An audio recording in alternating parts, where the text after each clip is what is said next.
Hello everyone, welcome to, today's stream. I decided to today hop in the Boeing 727-200.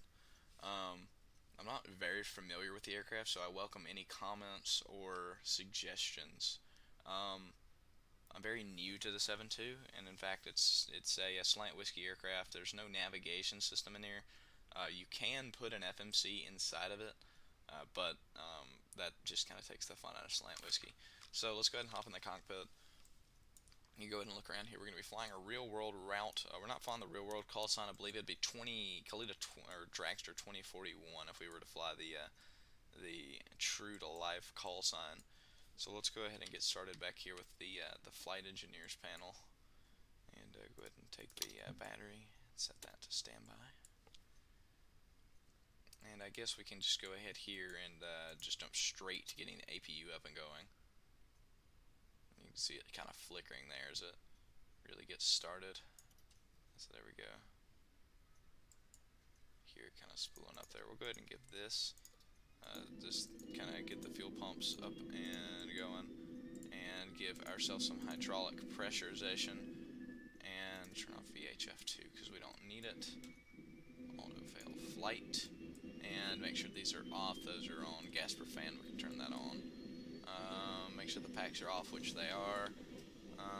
All that looks good. Once we get that, we'll be good to go. All that's up and going. Okay, so basically at this point, all we need to do is really just get everything set up and going. So let's go ahead and get some lighting going in the cabin here so we can actually see what we're doing. Let's go ahead and actually take the APU power, which we have now, and you're gonna see these lights just kind of slowly turn off. So I'm sure you noticed this is the 7.2, like I already said. We're gonna be taking it up to flight level 270 today, and yeah. So let's go ahead and change this over to APU, and we'll go ahead and return to the main location in the cockpit here. We'll go ahead and open our weight and balance card here. We have a trip distance of 1,000 miles here, but as you can see, if we just kind of press this, you take it down.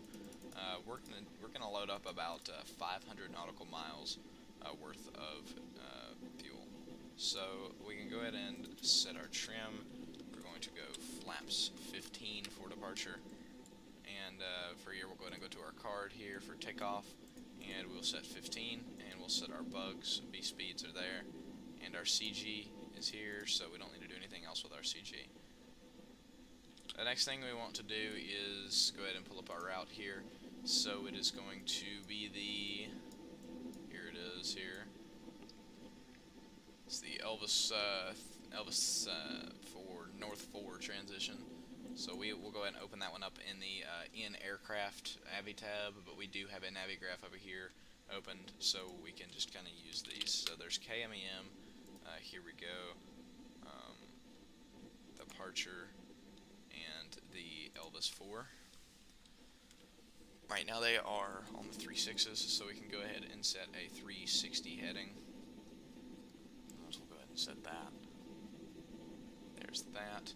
And we'll go ahead and set our mode selector to go around, and the rest of this we don't need to do anything with for a little while.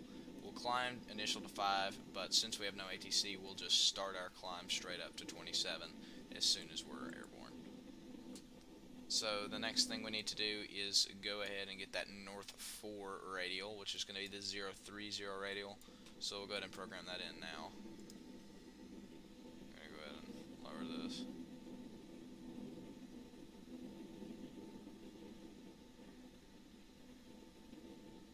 There we go. So there's a 030 radial set and a 360 heading for runway heading off of 36 right. We'll be taking for departure. The next thing we can do, we can just kind of go ahead and get these kind of, turned up and lit up so we can see what we're doing. And we'll go ahead and move over here, and we're going to arm the emergency lights, set that to RTO, turn the floor lights on, and turn our strobe navigation, beacon, wing, and logo lights on. Turn our dome on just because, set this to TARA, and turn that up. The next thing we're going to do is turn these on, which is going to be our pitot heats, and then our 4 window heats here, and run a stall test. Sounds good to me.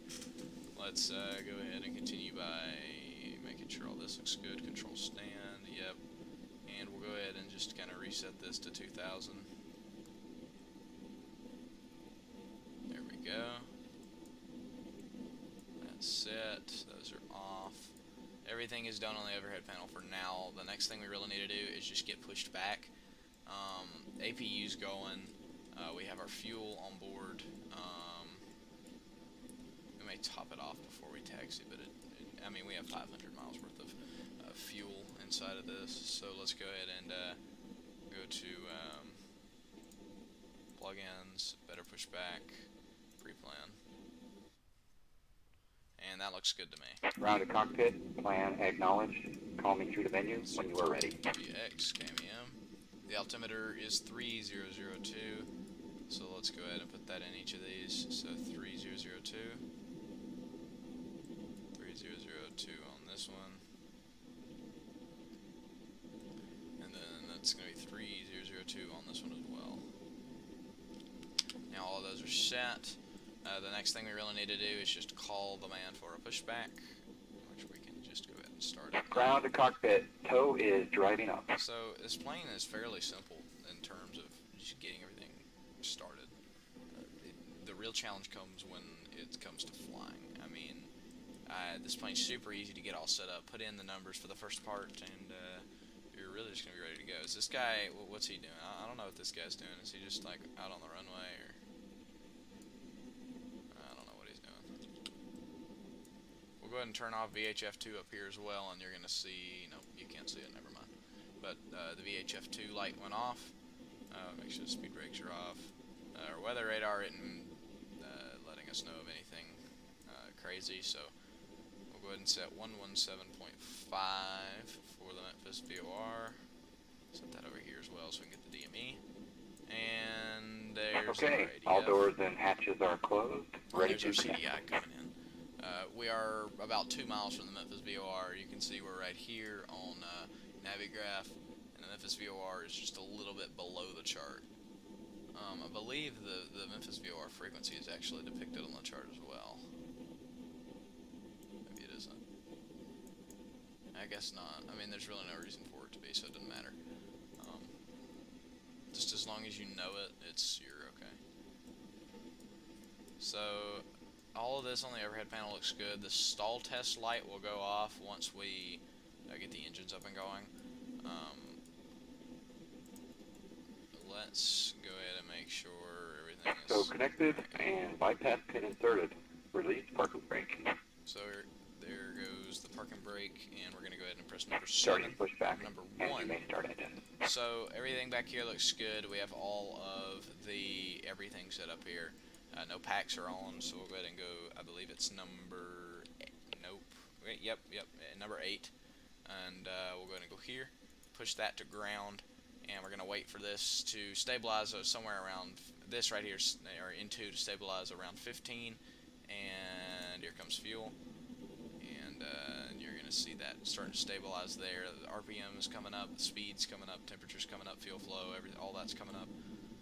And then that should kind of click back into position in just a moment as we prepare to get everything all ready to go. And we'll see a couple of other lights go off. We'll see our oil pressure light here for the number 3 light to go off, and the other thing is, yep, there it is. This light here is going to go off as well, and once that engine is stabilized. So there it is, and that light will go off once we do what we need to. We're going to go ahead and start up the number 1 engine, and I see we actually have some people chilling out in the chat here. I'm going to say it to you guys once I get this engine started. Introduce fuel. Alright, what's up? Captain Stitchcraft, what's up? You need to turn your mic up a bit. It's quiet. Yeah, I mean, it's up almost all the way. I just turned it up just a little bit more. I know you're having this problem last time. Just let me know if you're still having this issue in a little bit. And there go the flaps. Yeah, what's cool about this is once you get 2 of those engines going, your flaps are going to drop down. So, that's cool. Let's see, Daniel Escobar says, the delivery I sent you worked. Yes, it did, and I'll show you an outside view in just a minute. Let me get this number 3 engine stabilizing, and I'll take you outside and let you see it. Let me turn down the in-game audio. I don't know which one this is. Let me see. I think this is this. We'll find out once I go into the outside view. But as you can see, I'm about to stabilize this engine here. Let's go out here. Alright, so I don't know how loud I am or if you can like hear me or anything, but basically here it is on the outside view.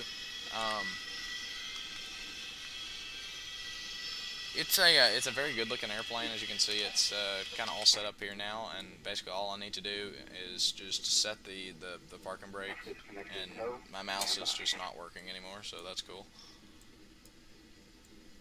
Nice. My computer's just kind of doing whatever it wants, and I'm dropping frames too. So we're going to close these, and the next thing we'll do is go Gen 1, close, Gen 2, close, Gen 3, close. Leave it on Gen 3, and then we're going to turn on 2 things here. We're going to turn on our packs, and then we're going to turn, let's go, yep, we'll go here, and we'll kill this. Alright, let me see. Captain Stitchcraft says you need to check DMs. Okay, give me just a minute here and I'll go and check it out. So is disconnected and bypass pin has been removed. Hand signal will be on the right. We'll see you next time. I don't know if I'm allowed to talk about that on the call, but I will be happy to DM you about it after the stream, or if I have any downtime during the stream. I don't know. That's a really good question. I wouldn't know because I haven't left before. But I would assume probably just an entry exam and then just kind of like basically just like you do as a visitor checkout, but that's just me. Okay, everything is set. My thing, I'm sure y'all saw, was glitched out, and I still had the thing down in the back, the little staircase. But everything is stabilized, so I think we're good to go ahead and start our taxi to 36 right. We'll be heading over there via Papa Yankee Romeo, so we're going to announce on Unicom. Memphis traffic, Dragster 574, taxi runway 36 right via Papa Yankee Romeo, Memphis. So this should be a fairly fun flight, assuming I can get everything to actually do what I need it to do.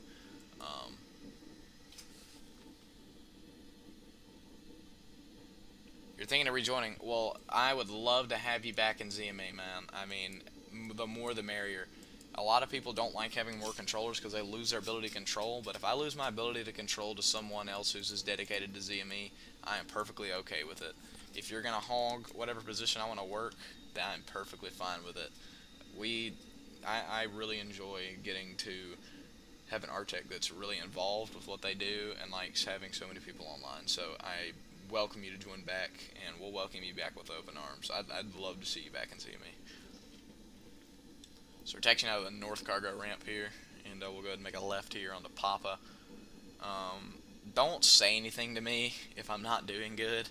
This is literally probably my 5th time in this plane, and I'm really just new to this.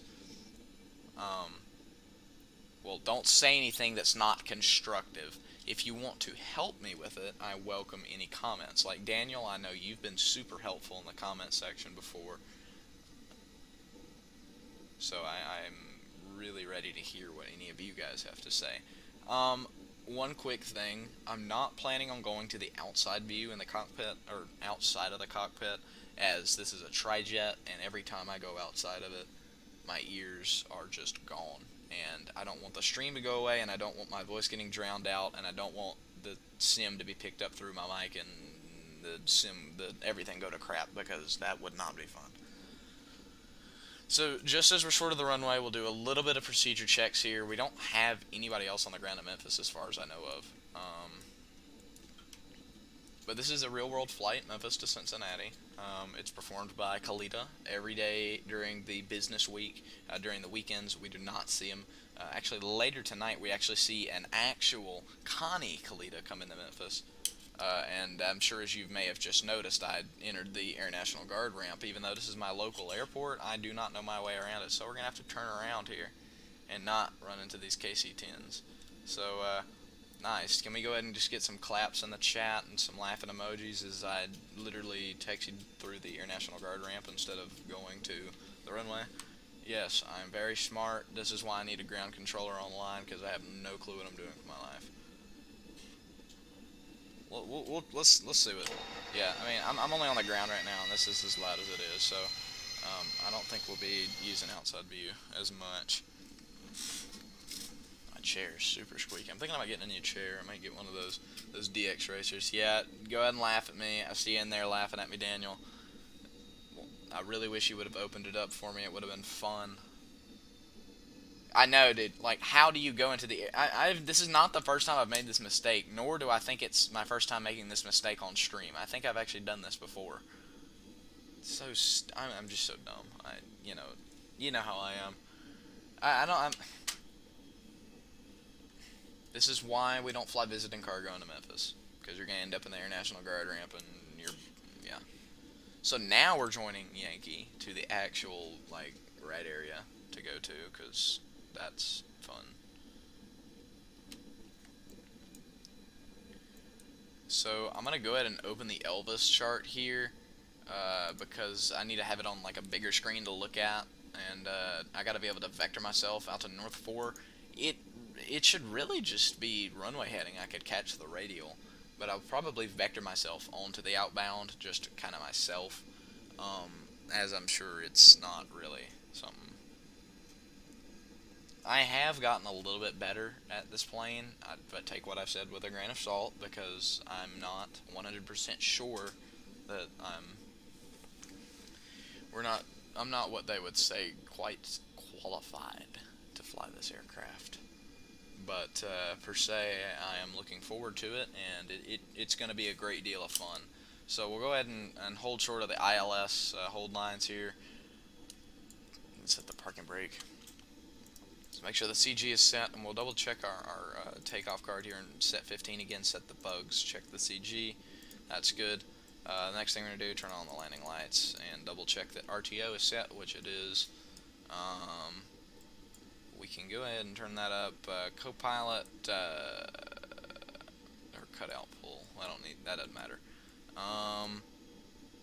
Let's check our fuel. How are we looking? Yeah, we can do that. Yep, we got plenty enough of fuel in here. So, without any further ado, let's go ahead and do this. Wish me luck, guys. Can we get some togas in the chat? Probably gonna have to use toga several times. And Memphis traffic, Dragster 574, departing runway 36 right, runway heading Memphis. This may be a little bit of fun, and it may be kind of horrible at the same time, so we'll find out.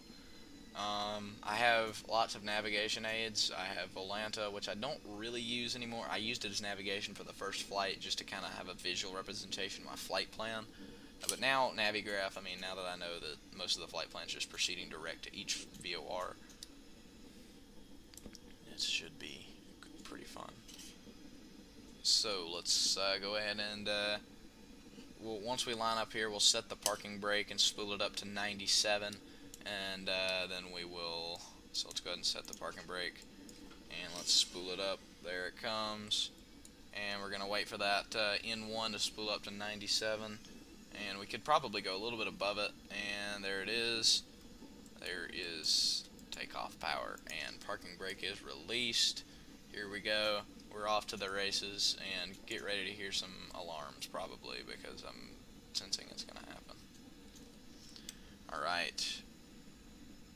I remember one time I did forget to set the trim in this plane, and it just tried to kind of lift off on its own, but no, I didn't make that mistake again today, and looking forward to this. So here we come, coming up on V1.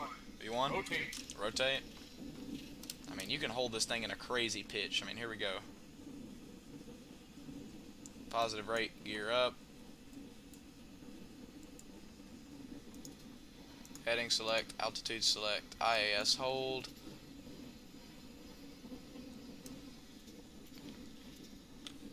There's flaps 5.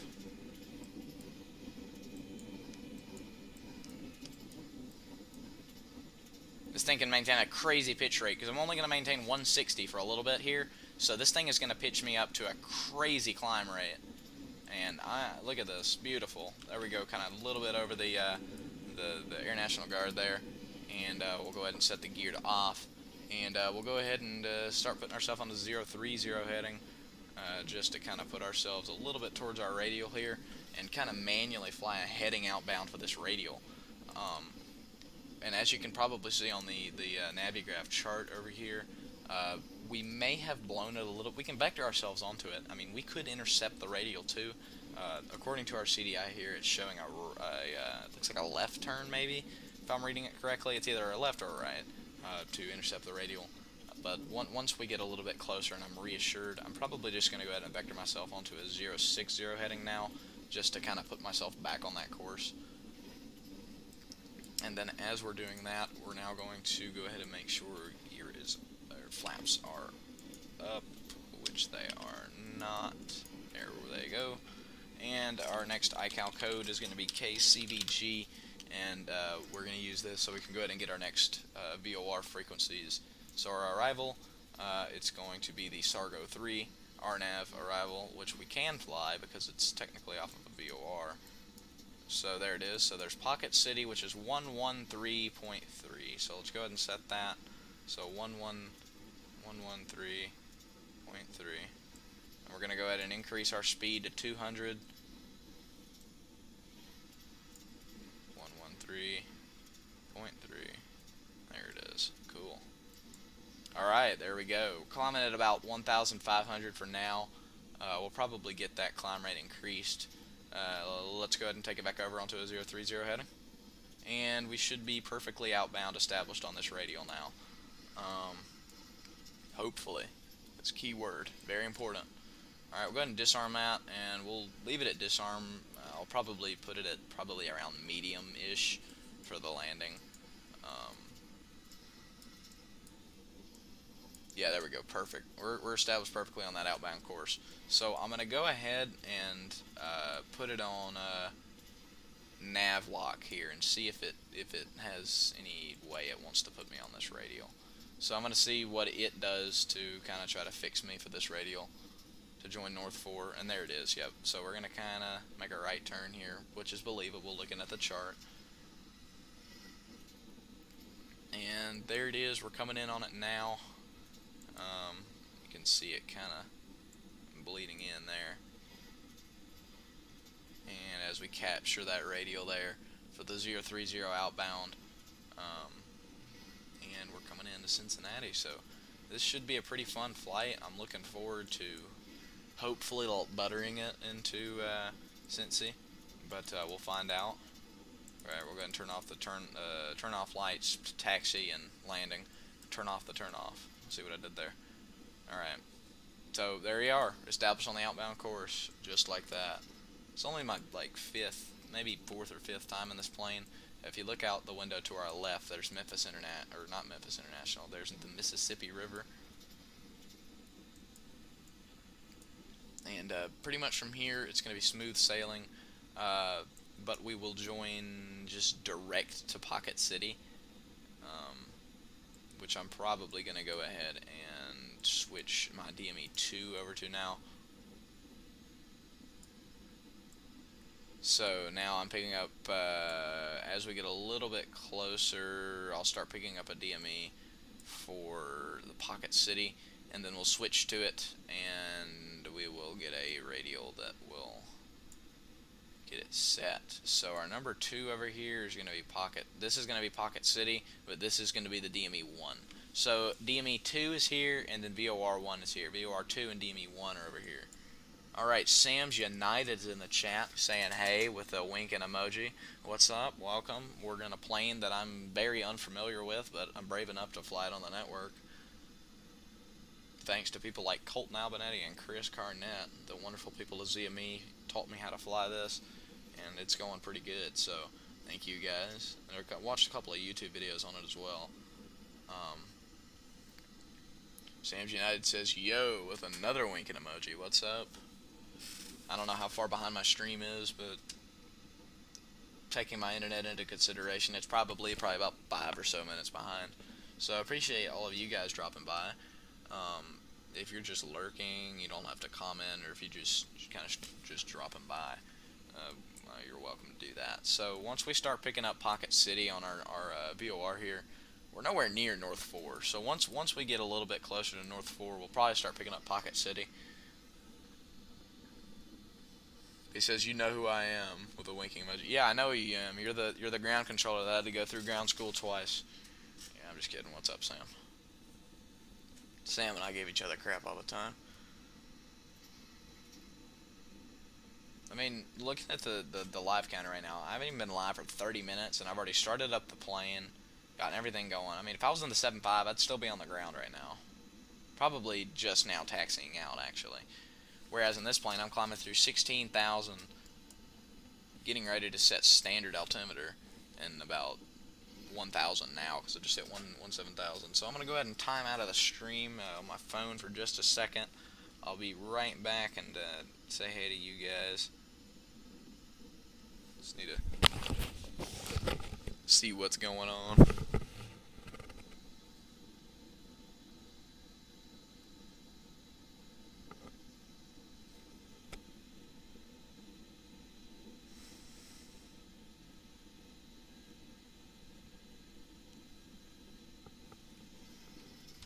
Alright, there we go, passing through 18,000, look at that. Alright, let's see who all is on here. Sam's United says, "Do you love me?" Of course I do. I love all the ZME people. You're in ZME, you have a special place in my heart. Especially real world ZME controllers. You guys get your crap rocked every morning, all day, every day. You guys are legends. If there's anybody watching right now that is an actual real world ZME controller, thank you for everything you do, because I get to have fun and watch all the planes come in. So here we go. Standard altimeter set on all three. As we climb out and just waiting to kind of pick up a DME off of Pocket City. We can, I don't know if they want us to just proceed direct to Pocket City. I'm thinking that's what I'm gonna do. I mean, I can, you know what, I'm gonna hop on FlightAware right now and see what they did. So let's go to FlightAware and see what they did. Let's go to FlightAware, go Camium to KII574, and let's see what they did. So here it is, Kalita Charters 2, 2041. Turn your webcam on. No, I'll do a lot of things for my people here, but no. Okay, so there we have some reporting points. So basically, I'm assuming that this is okay. So it's depicting their outbound course. So they flew 031, and then for Pocket City they flew the 067 outbound. So let me see if that's actually depicted. So okay, yeah. So they're supposed to fly like the 072 outbound until like I can't read charts because I'm an idiot, but whatever. So there's not really that much here. I mean, if you look at this, it shows them your outbound courses and all the points in the flight plan. But that's cool. I'm assuming they probably had an INS. I don't know. Maybe that's just me, but okay. So here's the real world flight. There's not that much special about it. My plane is trimming the crap out of itself right now. Sam says, we love you. I appreciate the love from GME. My trim is just going nuts, but it's still in the green, so my trim had a moment a while back. I'm going to go ahead and let you guys know this. My trim did all kinds of weird stuff. I almost stalled going into Cincinnati for my last flight. So this is cool. It shows Dragster here. That's actually really cool that it actually shows the call sign and everything. I mean, I knew it, but, you know. So let's go ahead and make sure we have the proper Pocket City in 113.3. So that's 113.3. There it is. And we'll start picking that on our DME once we get a little bit closer to North 4. I can just set my heading to this. If I need to, I can just kind of fly a heading off of it. But yeah, as you can see here, we departed Memphis. I'm going to show this just for a little bit. For whatever reason, this like kills my everything. Whenever I stream, for some reason, my encoder doesn't like it. Oh, there it goes. There it is. Alright, so we departed Memphis 36, which is our best runways for the Elvis 4, especially going up to Cincy. So we departed, we made a little left turn here, and then made another left, and now we're going up. And we're about to hit North 4. Atlanta's a little bit behind. I mean, I think we can pick up Memphis until like 100 and something DME. So I guess we could just fly this radial. Yeah, there we go. Alright, so there's Pocket City. So let's go 113. Or let's switch to heading select. So we're going to fly this heading. And now we're going to switch to the Pocket City VOR. And then we're going to change this thing to direct, which is just going to be the needle dead on. So now I can switch it back over to VOR lock. And once we get that little right turn in there, we're going to be proceeding direct to the Pocket City VOR. So it's kind of interesting how this works, but I'll get into it. So it's actually showing my DME there as well. There's multiple different places you can see your DME. So you can see I have the Pocket City DME in both. So I'm getting my DME received on all 4 of these. So I'm getting DME here, here, here, and here, and I'm sure there's some other places that I don't even notice. So we're approaching our cruise altitude. I haven't really looked to see if there are altitudes depicted on the chart, but I'm about to go look. I know the last arrival just kind of had to just do whatever. but we can go ahead and look here now. It's going to be the Sargo Star, not a Sid. What am I thinking? Yeah, so yeah, okay, so yeah, there are altitudes depicted on the chart. So Fidec at 9,000, Apcot at flight level 210. Okay, so that's the 1,000 below horn there. Sam's United says join Eagle Air. I am an Eagle Air, sir. I am actually an events. I'm a facility engineer. I don't know why you don't know that, but you know, you do you. So as we hit 270, this thing is gonna take off. Literally, like we are gonna book it. We're gonna be going super fast. We're going 200 right now, but as we level off here, I'm still holding about 97 on the N1.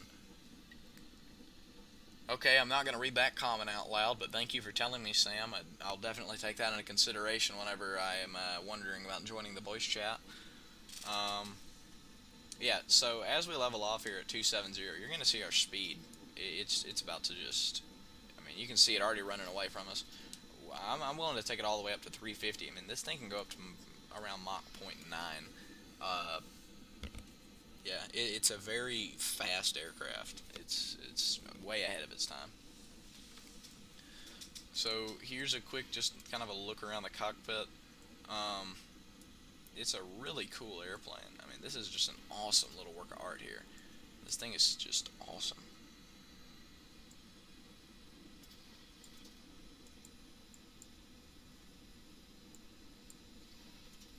So yeah, here it is.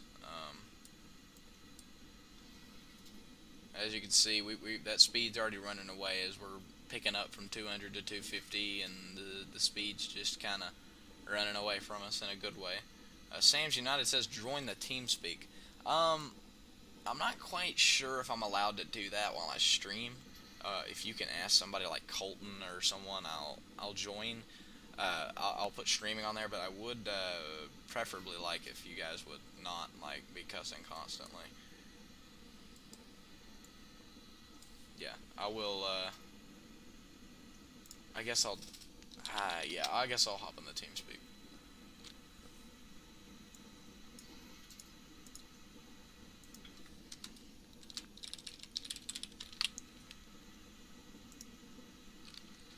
All right. So Inbound message. go ahead and join the TeamSpeak. Channel switched. What's up, Sam? Hello. I'm streaming, by the way, so just remember that. I just want you to know. I'm watching your stream. Yeah, I know, but I mean, you just kind of need to know, you know. Pictures of cheese? Oh yeah, cheese. Yeah. This is my first time ever streaming in the 7.2, so I'm kind of excited but nervous at the same. It's going a lot better than I thought it was going to. Not gonna end up well. I mean, it's going pretty good right now. You're Jack. It's not gonna end up well. Yeah, it's gonna do what it did last time. I departed out of Atlanta and I almost stalled on the like flying over the field at like 7,000.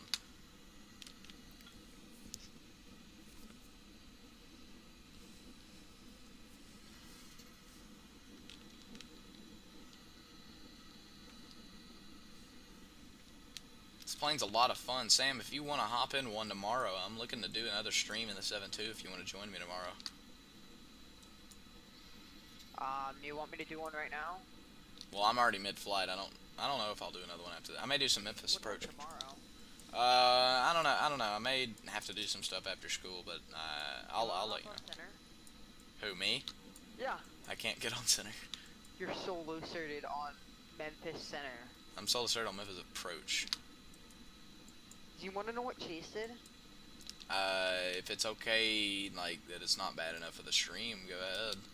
I mean, it's just about training. It's not that bad. I mean, Well, it just makes you annoyed at Chase. I don't really want to get into anything training related while I'm live. It's more a Chase thing. If it's personal or relates to someone's like actual training, don't say anything. But if it doesn't have to do with that, go ahead. No, he's just super lazy. Oof. He's too lazy to actually figure out a time. But I mean, I respect that.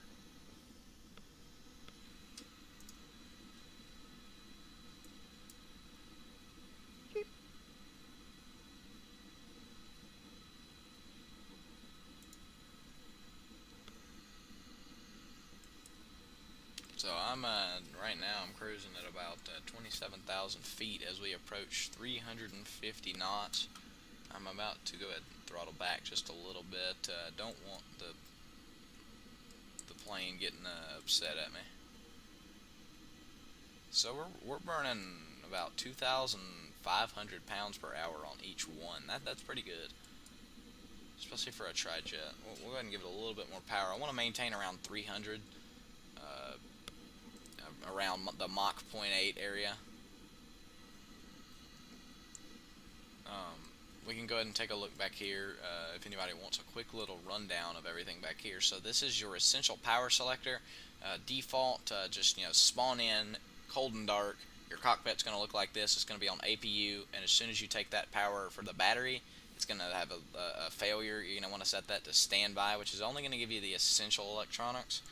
Basically, the only things that can be powered off of the DC battery built into the aircraft.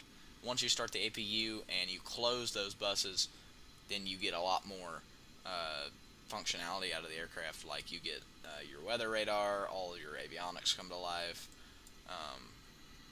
But if you take ground power, you get the same capabilities, except you need to accept it here, and it'll light up if you have access to it. So if it is an option, it will be displayed there. So you'll know if it's available or not. So right now we're proceeding direct to the Pocket City VOR. At the Pocket City VOR, we'll join the 072 radial outbound, which I probably, I'm just going to rotate this thing here and kind of just... Sam, yeah, Sam, I know, I know, but I'm... the only one watching. No, it says there's 3 people watching. There's 1 people watching. Well, that's because it's Sam's computer. Go down the Pocket City VOR radial outbound 3. No. 4. The real flight flew the 067. Oh, I was gonna say 069. I mean, I could. It put me a little bit off course, but not too much.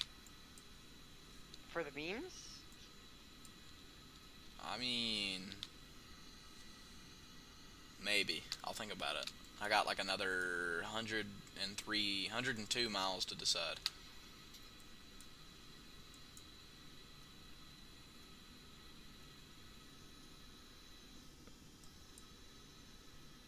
Yeah, so the plane's kind of just rotating here now because what I've done is I've put in a radial. Basically, I tuned to the Pocket City VOR frequency, and I rotated my course selector to be dead in the middle, which once you engage VOR lock mode will proceed you direct to that VOR. Once it's centered, it's basically saying you're dead on that radial, which would basically have you going directly inbound or offbound. Inbound or outbound off of the VOR. So it's pretty simple, and some of it requires a little bit of math if you want to figure out like a reverse radial or anything, but normally all that stuff will be depicted on the chart, and most of the flight just is either proceeding direct to each VOR in your flight plan or flying a radial outbound or inbound depicted on the chart. So most stuff that you're going to need to know will be depicted on a chart. Anything else is just going to be proceed direct to this VOR.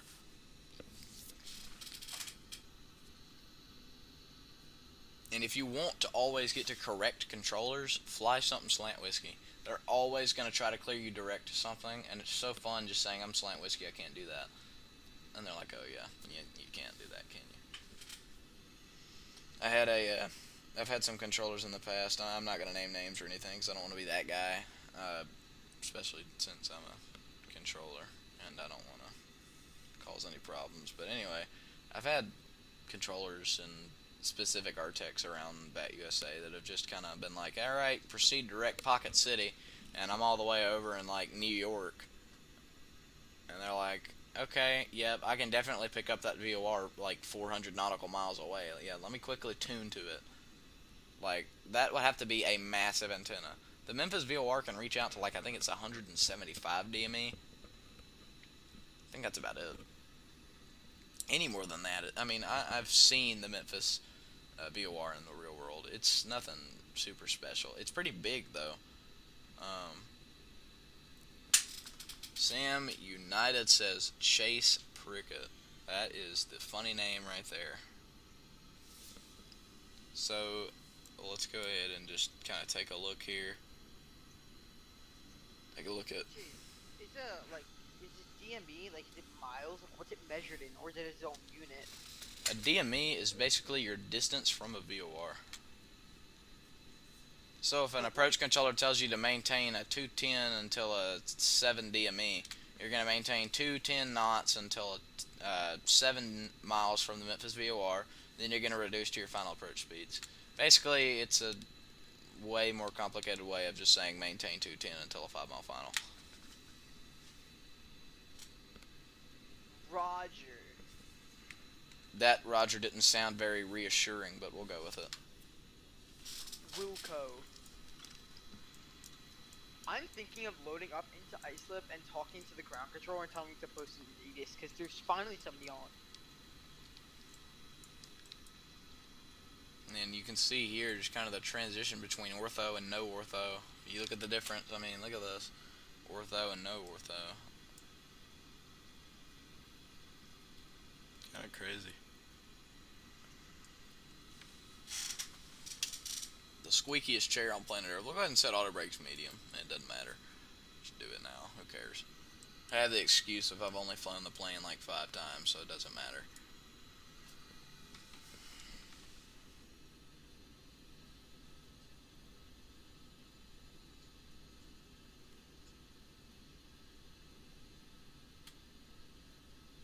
Can we get a sheet for the stream? Sam wants to get a sheesh in the stream. Can I get any like reassurances here as to like if I should do this or not? I don't know, dude. I might do it. Low key. Sheesh. There you go. Sam wants a sheesh. He got a sheesh. Now you gotta donate like $50. I'm kidding. Don't do that, please.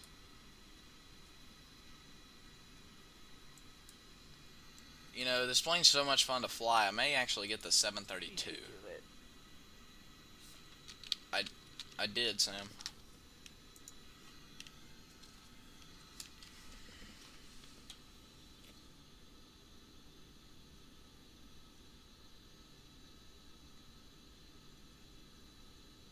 You want $50 for it? No, I was joking. You should get the 737-200. Yeah, I was thinking about that, and yeah, I was really thinking about getting the 732. I mean, it's pretty much the same thing as the 72, and I think there are actually a couple of airlines that still fly it. I know some private airlines fly it. I've been to university. The liner, they fly it in Canada still. Yeah, and then they fly the combi version that has the air pressure unit on the front that will push the gravel away. Yeah, that's not in the flight simulator, sadly. No. Yeah, it is. Well, the FSX one is. Strip kit in X-Plane at least. So if you take a look at my stream now, I'm actually getting on really close to the Pocket City BOR. You're 56 is DME from it. I know, but I'm going almost 350 knots. Imagine not going 3,000 knots. So if everyone can see here, I'm coming up on around an 8.5 or point, no, not Mach 8.5. Jeez, I'm not an SR-71. I'm coming up around Mach 0.85, which is around the kind of the max cruise speed for this thing. I haven't even been alive for an hour yet, and I'm a little bit over halfway there. Yeah, so I'm about to cross over Tings, and then I'm going to hit Pocket City. So, and in Pocket City, it's going to be in about a 44 DME. Hey, everybody on the stream, how much do you hate me? I might, if you ask that after the stream in, like, the comment section, I'll pin it. Deal. So, one thing I'm thinking about introducing to the channel is, I'm going to make, like, this little website thing where you can recommend my next flight.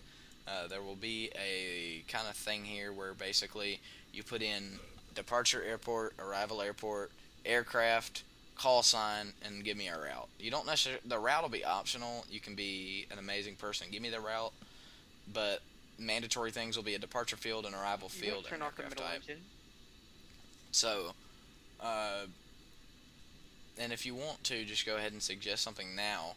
I will screenshot it, and I will definitely draw from that. So let's see how much fuel we have left in the middle tank. We're coming up at around. All right, 1, 2, 3, 4. We're coming up at about 2.5k in the C tank. So we have about 2,500 pounds of fuel in the C tank. We'll probably end up ditching that tank and just disabling it, and probably as we get a little bit closer, I don't think we'll be using the entire. I don't think we'll use the whole thing, but I'm not gonna like run the tank empty because that'll mess up the pumps. So once we do that, we just can kill these. I think we kill all 4 of these. But the aft boost pumps just go to this. So let me see. Let's go ahead and just look at it. So that all goes down to this one, which goes to engine 2. Okay. You have gotta be terrible at fuel planning. Okay, cool. So that's basically got cross bleed on already, for some reason.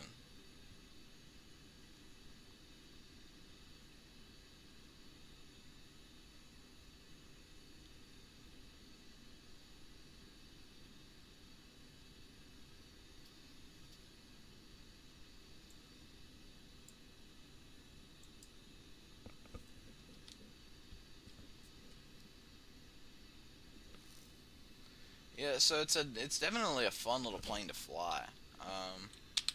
Let's go ahead and just return to the default, little cockpit position here. And as you can see, we're getting pretty close to the Pocket City VOR. As we approach it, we'll rotate our radial to the 072 as we get a little bit closer, because I don't want to turn it to the 072 right on top of it, because my radial will go absolutely bonkers. It will not like that because I'm so close to it. Anything less than a 10 DME and you make a serious change to your course, it's just going to throw your plane to the other end of the universe. It's not going to like anything you do that's close to any sort of change.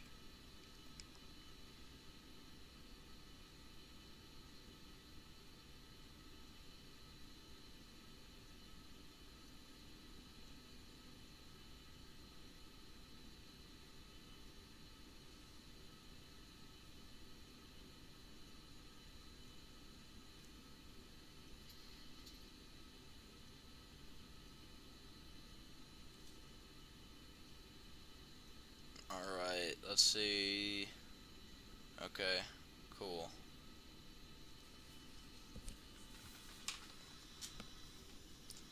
We're getting a little bit closer. As we get to about a 10 DME, I'm going to rotate it to a 072 and let it do its thing. And I'll probably step away and grab a water or maybe a soda or something. And I might put on some music. I don't know. What do you guys want? You just want some music? You know what? I'm just going to step away. It won't be long. So as we come up on the 10 DME here, I'll go ahead and rotate this thing to a 072. And I could probably just go ahead and do it now. So let's go 072. There it is, 072. And we're going to go ahead and rotate to that now. And I probably rotated it probably a little bit too early. It might have a fit. Yeah, I'm really hoping it does what it's doing right now. Because what it's doing is, if I'm reading this correctly, it's going to take me direct to the VOR, then turn me right to a 072 outbound. That is what I want it to do. If it does that, life's going to be grand. So I'm going to step away, grab something to drink. I'm going to come back. Hopefully, when I get back, I will be established on a 072 outbound. But if I'm like doing circles, I'll just fly heading mode. Doesn't matter. Alright, I will be back. Sound muted.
Sound resumed.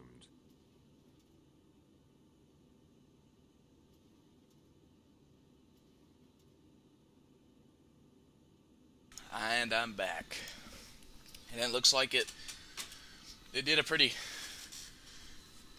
okay job of kind of catching that radial. Not anything cool. What I'm going to do now is go ahead and pull this horn cutout, and so that we can go ahead and go down to 210 at idle. I'm going to maintain 250 knots in the descent. I will now go ahead and select altitude mode, IS hold, idle throttle, and the reason I pulled that is because if I engage it, it's going to be a really high pitch, just kind of a ringing sound, and it gets really annoying. I just don't want to hear that because it'll be yelling at me because I'm idle throttle at like a cruise out. So I am drinking a Coca-Cola. That was my option. I opened the box. I got a whole big case of them down there. So let's hope that on this flight we don't demonstrate the unfortunate ability for this aircraft to trim itself into MCAS mode. Hopefully I will not have to explain what I mean by that, but it may happen. I don't know. 2 people watching, thank you. 2997 is going to be on the altimeter today. The wind's 300 at 15. I'm assuming they're probably on 3.6s. We'll find out. Let me see what runways they have. I think it's the same. Yeah. I'm gonna set up for 3.6 right, because why not? So let's go ahead and look at the Sargo 3. Yeah, I'm gonna go ahead and just pretty much expect 3.6 right. I don't see the problem with it.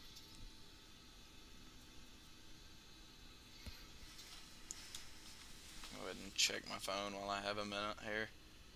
Probably not the best time to check your phone when you're descending, like, with all kinds of just jerry-rig setup.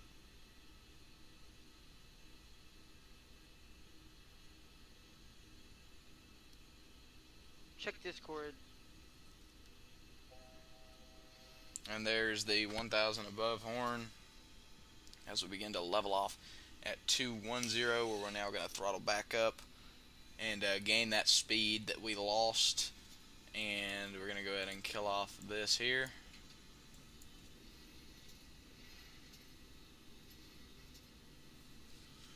Alright, we're getting that speed back up. Look at the video that I sent you. And Sam's telling me to check Discord, and I will probably check that in a little bit.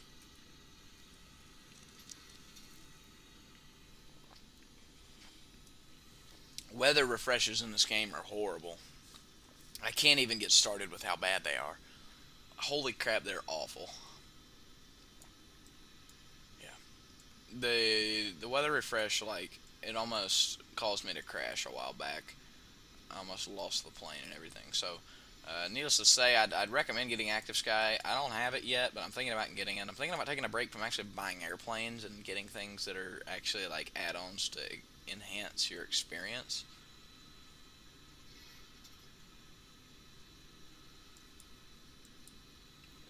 We have an SDF online, which is pretty cool.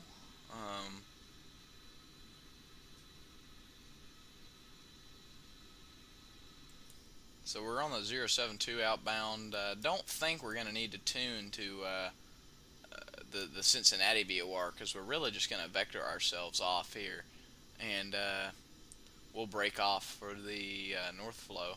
So we'll probably take her down to, I don't know what I need for 3.6 right. Let's find out. So the ILS, I think I need to take her down to, yeah, we'll take her down to 7 over, I'll probably, after Epcot, I'm going to start down to 7,000, so I'll go ahead and put in 7. There we go. And then 250 is still set. And then that, and all that's good. Okay. So everything's basically set. It is a good deal windy up here right now. I'm not quite sure what the wind is, but it's definitely blowing. I don't know if y'all have seen this. I think we may have just passed over the flip point on that. I don't know though. So we're on a 33, or at a 53.7 DME, which is going to be, I think that's all the way out to Epcot. So start down to 7 and over Epcot, and we'll be good to go. Anybody have any questions or comments or concerns or anything?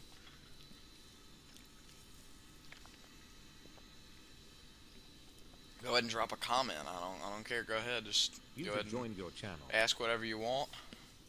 What's up, Colton? What's up, Colton? Just a quick heads up. I'm streaming. If you're not okay with that, I can mute if you need me to. Good, I don't care. Okay. Just wanted to make sure.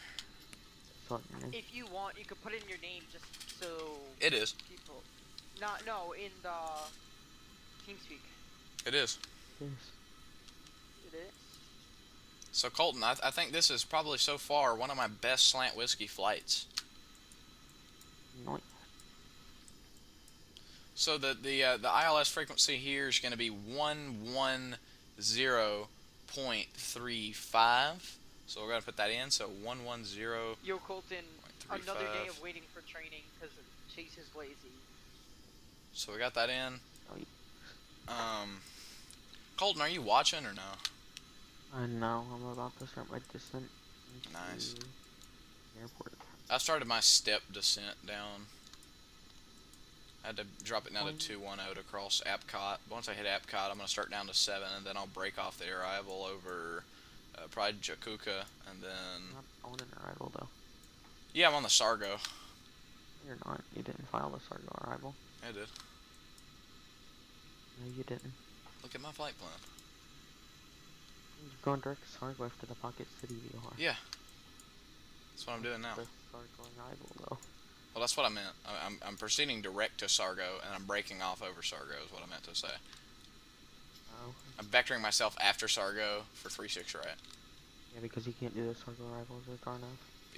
But the first half I can I can fly the first half of the chart for the Sargo because it's off of a VOR with the radial and all that. But after Sargo, the rest is RNAV, so I can't do that. I mean, I guess I could because the rest of that's off the Cincinnati VOR. Also, make sure you don't break the restricted airspace north of Sargo. An out for that. I think I see it. Yeah, it's on the Sargo arrival chart just north of Sargo. Yeah, I see. Is it that blue thing? Yeah. Yeah, I'll be clear of that. I'm about to start down to 7,000 now. So now we're gonna go ahead and engage altitude select What's going mode. on? I'm fine. I know you're flying the Phantom, but I don't know to where. Manzanillo. Alright, there you go. It's always fun flying to airports you can't pronounce. Manzanillo. My Spanish is off, not on point today. Manzanillo. There. Amigo, that's where I'm flying. You have VOR approach SMH. Does it have a DME arc? It does. Shee. I've dropped 830 frames, rip. The stream has, but I mean I don't notice it.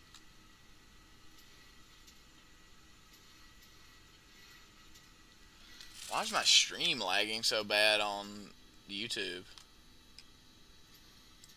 Okay, there it is. I don't know what was going on just then. It was like taking a crap. Hey Jack, did you see I got across the pond slot? Did you really? Yeah. Good job. San Francisco. Wait, where to where? Frankfurt to San Francisco. Shee. What's his name? Got Miami to London, or London to Miami.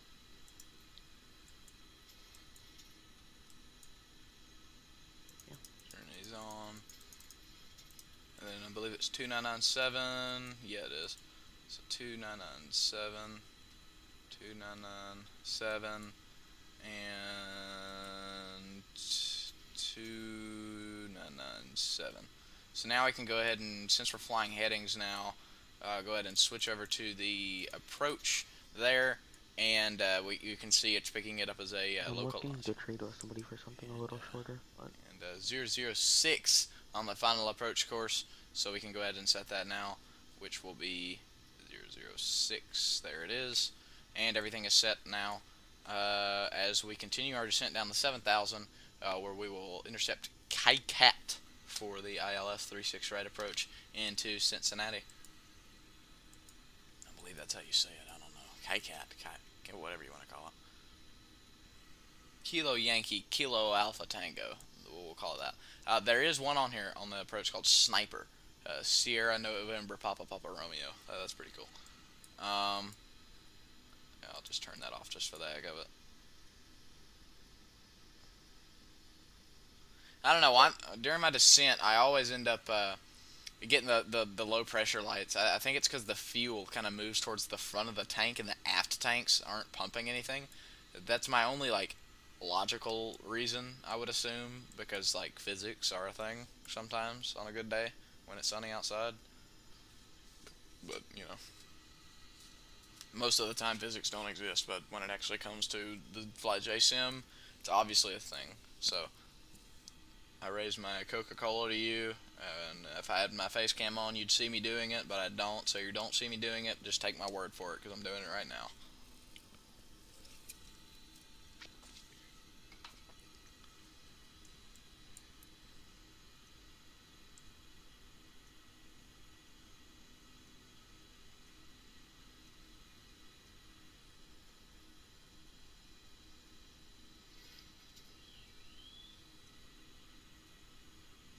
Jack, what's the next thing you're gonna buy for X-Men? It's not gonna be, you know yet. Don't really know, but I'm thinking about getting the FlyJ Sim 732. I held off on that. I mean, I may wait for the 777 V2 to come out, because, I mean, I want to pick up another, like, RNAV capable airliner, but I enjoy the A350, but that's only if you want to do long flights, really. I mean, I really want to get the Tullus lineup. Like, I've been looking at the A319 and A321, and I'm really waiting on them to go on sale. But they'll probably go on sale for Memorial Day. My guess.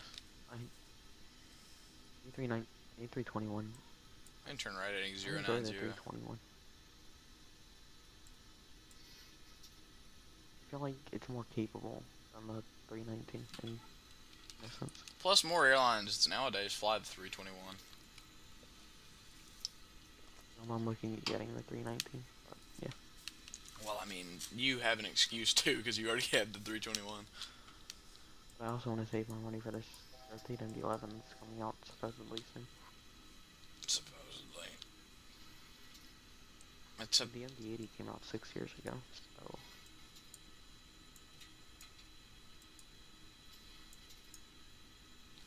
Alright, let's go ahead and give it some throttle here.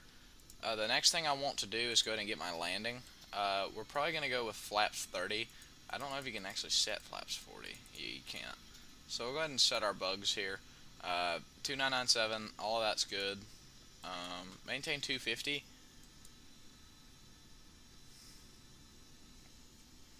Basically, we're just going to fly this just the way we are right now. I am going to turn it heading 030. I could probably get away with a 060 for now, just to kind of put myself towards the loc. You can probably see my crappy vectoring here now, where I'm kind of vectoring myself onto Cincinnati, but at the same time, not really. But there's a 060. We can probably maintain this for now to get a little bit closer. Let's go to Cincinnati, and let's go X out of this, and that didn't work. Alright, let's go CVG, enter that. Let's go here. Let's go to approach, and the ILS-36 right. ILS, or lock 36 right. There it is. And my charts aren't loading.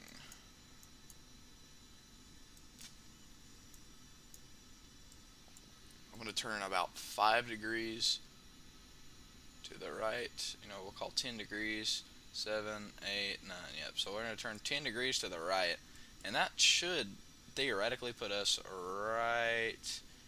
Probably have a sniper, so you could probably go for like a 080 heading. For now, I don't want to blow it. 075. We'll do a 075. Just so we can. I'm just trying to get ourselves real ready to go here as we approach our landing.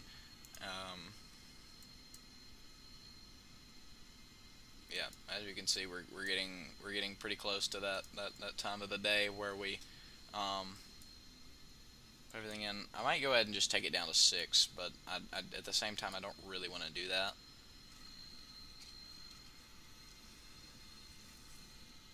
I may just go ahead and hold what I got for right now, and I mean, this should put me, from what I'm looking at right now, put me a little bit past kayak. So I guess we could turn 5 degrees to the left, and that might put me right over kayak. Yeah, there we go. Alright, so we're going to have auto brakes medium for this landing. We could go max, but no. Yeah, as you can see, we're not losing anything in the sea tank. I mean, we're making it here with almost a full center tank. Let's go ahead and get the landing altitude. It's going to be... Looks like... we can just go here, doesn't matter.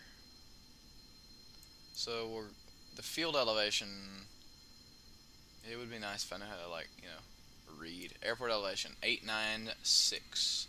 Let's go, nope, 896. So we'll just set 900.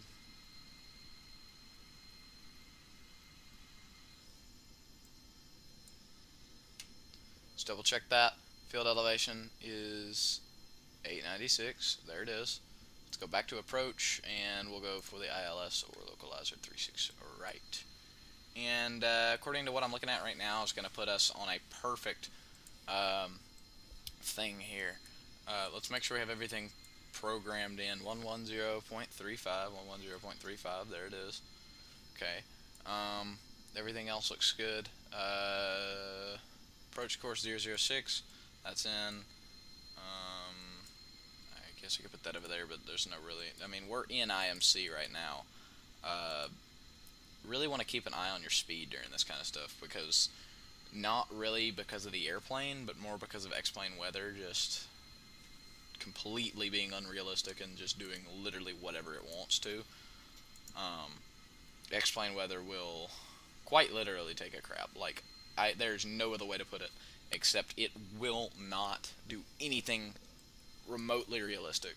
It will throw your plane all over the place, and I had the same issue coming into here before.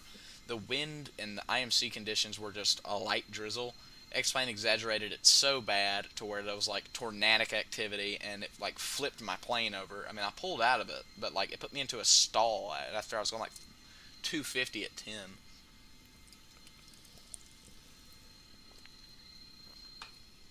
It's crazy, but you gotta, you learn to kind of cope with it, because you know you get used to flying on X-plane so much. I don't quite know when we're gonna break out of this. It's showing right now. Let me go ahead and see what it says. I don't know if it's updated. Yeah, it hasn't updated yet, but I'm showing overcast at 5,000. So we'll probably break out of this fairly soon, hopefully, and we'll probably actually fly this thing down to minimums too. Like, I'm probably gonna kill the autopilot at the last second. You know, I might even let it like completely fully auto land itself. But that's up to the airplane, and ultimately, actually, the weather, to be honest. Give it just a little bit more throttle to maintain that 250. There's no point in slowing. I mean, I could just go ahead and drop it down to 210, which I can probably just go ahead and drop the first bit of flaps out now, but give it extra throttle to counteract that, because I want to maintain 210 But as soon as you drop those flaps, it's going to want to pitch the nose down just a little, and it's going to want to try to slow it down a lot, because that's the point of the flaps. But I really want to get the flaps down to around 1 so I can maintain about 240-ish, which is about the maximum speed you can have the flaps 1 setting down on all Boeings is around the 240. Anything above that, you'll get an overspeed alarm. Yeah, so I'll maintain about anywhere around this area here. And as we get a little bit closer, we'll start to pick up, hopefully start to pick up the, yeah, so I mean, we're picking it up. We're 40 miles from the airport, so it's pretty far out. We're pretty far out from the localizer transmitter. So, oh yeah, we got the flaps down at 1. We're at roughly about 220, 10, 20, 30, 40, 50. Yeah, we're roughly around 220 knots right now, maintaining at about flaps 1. Yeah, today we're going to be going flaps 30 for our landing, and our approach ref is going to be 129. So we're going to be, or is that a 4?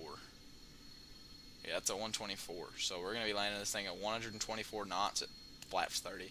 Now I'll probably hold it at probably like 130-ish at flaps 30, because, you know, the whole I don't trust autopilot or anything. So, I mean, I trust it, but when it comes to my landing speeds and it's something that low, especially in a cargo aircraft, I'm not gonna risk actually dropping the thing all the way down to the minimum speeds. So I'll probably hold around 230-ish, or 130, sorry, and as we get a little bit closer to the runway and we initiate that flare, I'll start to just kind of kill the throttle, and we'll pitch back for a pretty large flare, and hopefully engage the reversers. We probably won't need full reverse, but I'll go about probably 75-ish area on the reverse, and then I'll kill those and get off the runway. We'll be going auto brakes medium, so we'll be getting off the runway with some warm brakes, but nothing too crazy. If anybody's posting anything in the chat, I can't really check that right now, so feel free to post it, and I will read it afterwards. Drink this Coke. And so let's go ahead and get Butter in the chat if you're here and watching, just to kind of hope that we can get this thing on the ground in one piece. And I prefer to grease the runway in a good way instead of greasing it by landing so hard I bust all my valves and literally grease the runway by leaking hydraulic fluid. So yeah, there's the glide slope indicator. As we get a little bit closer, that little loke will go away, and we will get a little white triangle in the middle, or hopefully towards the middle area. And yeah, so we have the glide, which pick up the glide a little bit further out, but we're around where we need to be altitude-wise, so it doesn't really matter. Climb to 1,500, right turn to 3,000. So we're going to go ahead and set 3,000 on here, and that'll be our missed approach altitude. I'm not going to do anything with the headings or anything, because there's really no point in it. Yeah, as you can see, you really take your eye off that speed, because you get used to auto throttle doing it for you in most Boeings. And I mean, look at that. I went from 220 all the way down to, what's that, 190, 80, 70, about 165 speed. So you really need to keep an eye on it, because that speed can run away from you in a good way or in a bad way. I mean, you can look away after going 200 and you're going 350. You can look away going 200 and be going 140 in a deep stall. All depends on how good you're paying attention. Let's go ahead and refresh that dome light there. Starting to yell at me just a little bit on the fuel there. We're running that center tank almost down to empty there.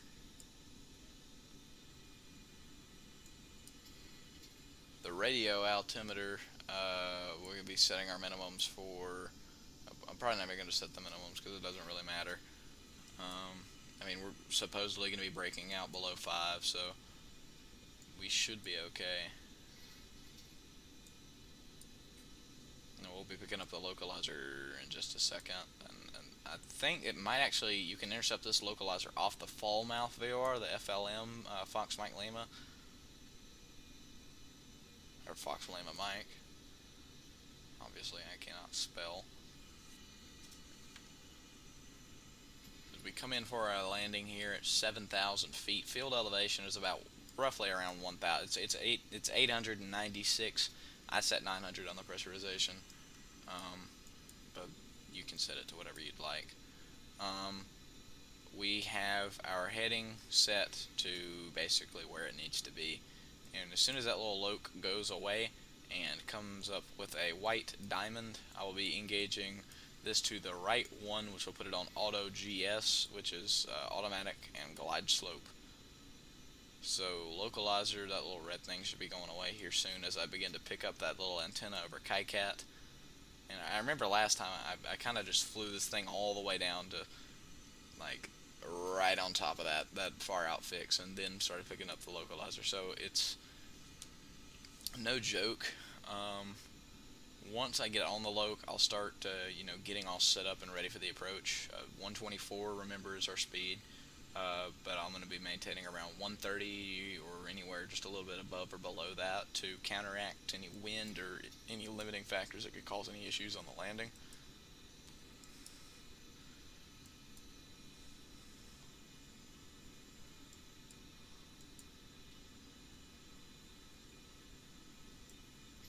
Go ahead and start a turn here, just because it's like not picking up the VOR, or the localizer. We can just continue the turn to 360. I mean, it's pretty much going to put me right on. For whatever reason, it's not picking up the localizer, which it should in just a second. So 110.35 is confirmed. We'll probably pick it up over KII574. We're a little bit outside of KII574, which is probably why we're not getting it. If we don't get it, it's kind of problematic, but I'll just assume it's because we're so far out. Well, yep, there it is. There's the loc. So we'll go ahead and set automatic glide slope, and there it is. So we're now on all that. Our autopilot is engaged, or autopilot has been engaged. So let's go ahead and just throttle back just a little bit, enough that I'm comfortable with dropping it down to the second flaps position. So we get throttled back there. So you can see our glide slope needle is dropping there, and once it hits this, we'll start descending, and once it gets down there, we'll definitely start descending. So as you can see, I vectored myself almost perfectly onto this.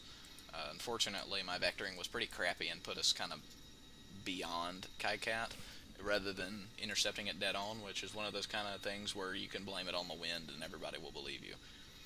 So as you can see, we're descending at about to be around 1,000. We'll go ahead and call this descent back a good bit more. As we get a little bit closer here, I'll probably just go ahead and drop the gear because there's no reason not to, and there's really nobody stopping me. But here comes the gear, which will definitely significantly contribute to our speed, our ability to lose it as well. And there's 36 right directly ahead of us. As we go ahead and start throttling back a little. I'm roughly at throttle idle now, and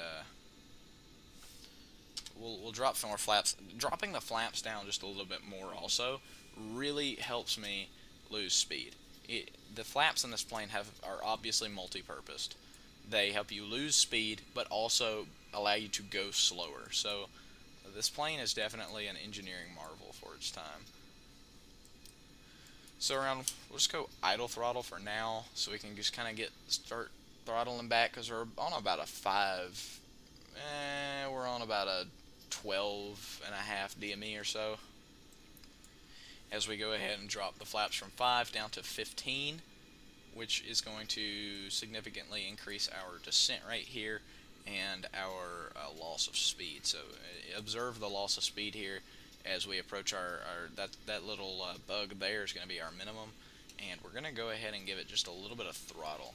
I don't want to lose so much speed that it becomes like impossible to land, but I do want to lose enough speed to where it's not going to be difficult to fly the aircraft. So we're going to continue dropping the flaps down to 25 degrees, and we'll go from there. So yep, there we go. Around the 25 area is when it really starts to help produce drag rather than lift, especially with this amount of thrust that I'm producing right now. It's really preventing my aircraft from going much faster. I'm pushing about 80% on the N2 and about 60-ish on the N1, and I'm only going 140, which is acceptable for me to go ahead and continue down to our final flaps position of flaps 30. And as you can see, we are losing a little bit of speed there, but if I give it just a little bit of throttle to counteract that, we pretty just start picking up speed in a crazy rate. One thing you need to keep your eye on is if you maintain this thrust that you think is going to keep you around the area you need to be, it's really not going to help you, because because where I think it is supposed to be right now, you start losing it. But if you maintain something a little bit too much, your speed's gonna run away, literally and figuratively. Your speed is just gonna run away from you. It's gonna get really high up, or it's gonna get really, really low. So like right now, when this thing's having to just kind of make a little bit of fine-tune adjustments, as you can see, I'm really getting close down to my final approaches there, and you just have to introduce just a little bit more thrust, and it's pushing me up to like 140-ish. So this is definitely a windy approach. I'm going to see if maybe the ATIS is updated. Yeah, there it is. So we're at about 12 knot wind now. The temperature is 10, dew point -1.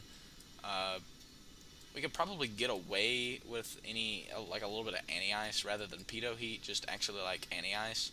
But at the same time, there's really no reason for that. I mean, I'm not getting any issues here. I can feel the plane. Which is kind of weird for a simulator, but I can feel the plane because of how realistic it is. We are getting pretty close to the runway here, guys. We are about on about a 5 DME. Yep, we're on a 5 DME now. So here we go. 140. We're going to throttle it down to what my throttle here says is 50. But it really has me at about 70. Actual 50 would be like 25. Yeah, there it is. I don't want to go down to 25. You saw what happened to my speed there. So it looks like there's some buildings on the ground over here, and we approach 36 right there.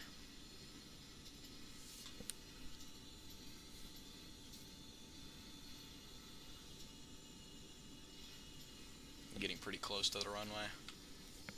5 DME, just crossed that little border there, and we're on probably about a 4 DME now. Or off of the actual localizer identifier, we're off a 6 DME, but from the runway, we're on a 5. So as you can see, our aircraft has started its flare, which means we can go ahead and throttle back just a little bit as it starts to flare, but if we throttle back just a little bit too much, it's going to drop our speed way below what we want it to be. So looking out the window, it's not really good conditions outside. It's pretty nasty. I'm really making sure to keep an eye on my speed. So 1,000 missed approach altitude set, stabilized. We'll go ahead and continue the approach. Flaps are set to 30. We're stable at about 65-ish on the N1. All three are maintaining around the same on the center tank. However, is getting pretty close to empty. It's got about 1,000 pounds in it. We departed with about 5 in there, so we should be good to just land. So as you can see, we need to introduce just a little bit more throttle. Give it a violent jolt. Is just get a good amount of speed back up, and then kind of throttle back to around the area you were just in. So definitely, like I've said, keep an eye on your speed. Your speed is not your best friend in this plane. It is your worst enemy. And it can be both. It can be your best friend, and it can be your worst enemy. So it looks like we're a little bit high. Once we drop the speed there, we should, there we go, start to kind of fix that up. There's the inner marker, or the middle marker, sorry. And below the glide slope, yeah, we can go ahead and kill the autopilot.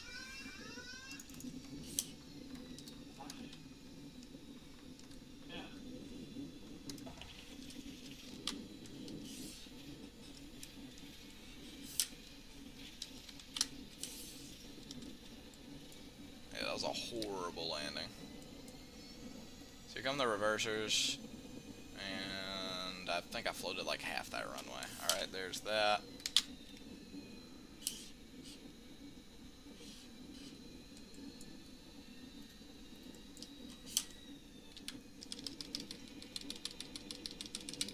Alright, there come the flaps, coming back up.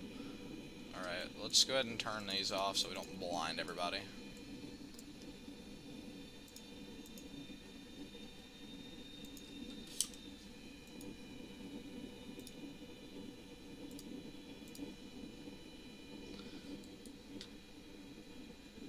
I'm probably not even going to show what that landing rate was on stream.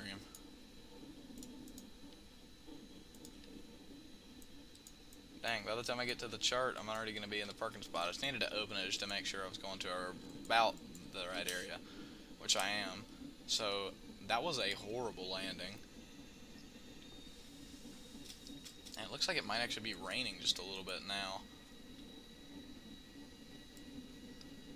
See, a lot of 777s are parked over here.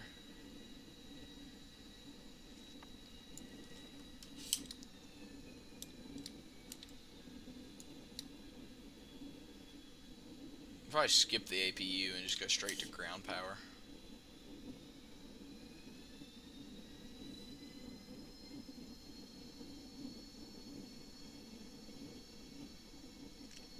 Takes a little too long to spool up just for the little bit of power we're going to need for what we're doing. We're just really just putting this thing into a cold and dark state. So we're going to just park here. I don't know where this is, but we'll park here anyway. Looks like it's facing the wrong way too, but who cares? We're Colita, doesn't matter. I don't think that's anywhere near center line either. You know what? We'll do the APU just for the memes. How about that?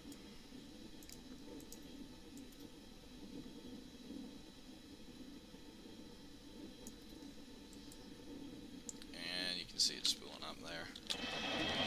So here's an outside view for anyone who's watching.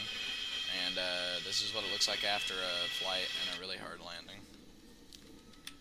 So here it comes. We'll go ahead and I'm going to go ahead and connect an air cart.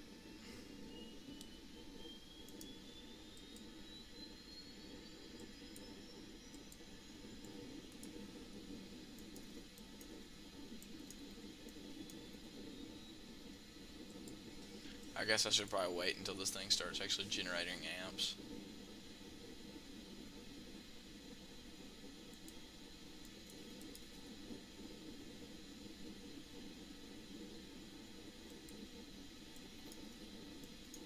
There it is.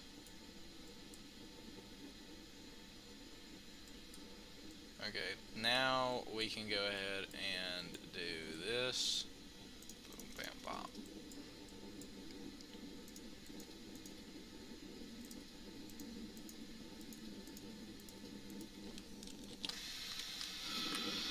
So here's kind of an outside view of the plane just kind of spooling down.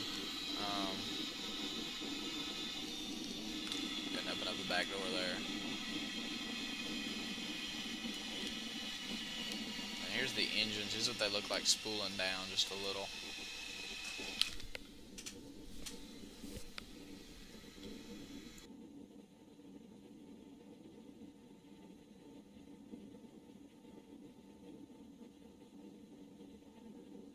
I love when you're 6 miles from the airport and don't have it in sight, and it's clear skies.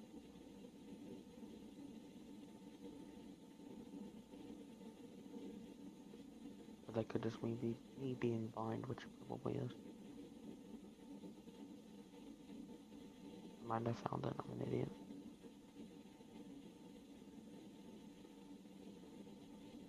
So basically, the 7.2 is pretty easy to fly. You just really need to pay attention to what you're doing. There's so many things that can go wrong. So just make sure you're paying attention to everything, and you're going to be okay.